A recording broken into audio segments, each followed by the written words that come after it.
তারকারা সারা বছরই ব্যস্ত থাকেন, কি সিনেমা, সঙ্গীত, খেলার দুনিয়া কিংবা অন্য কোনো ক্ষেত্র।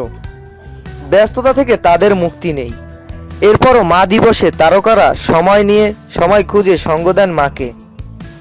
মায়ের সঙ্গে রান্না, ঘোরাঘুরি কিংবা না জানিয়ে অন্য কোনো উপহার দিয়ে চমকেও দেন। এবার আসি মাধুরীর দীক্ষিতের কথায়। মাধুরীর মা সবই জানেন। মা দিবসে সন্তানদের কাছে নিজের মা আর কৈশোরের সব গল্প ভাগাভাগি করতে পছন্দ করেন অভিনেত্রী মাধুরী দীক্ষিত। যে কোনো কাজ করার আগে মায়ের পরামর্শ নিতে ভালোবাসেন মাধুরী।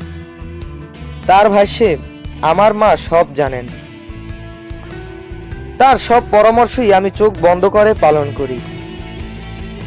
মা দিবসে মাকে শাড়ি উপহার দিতে পছন্দ করেন এই তারকা।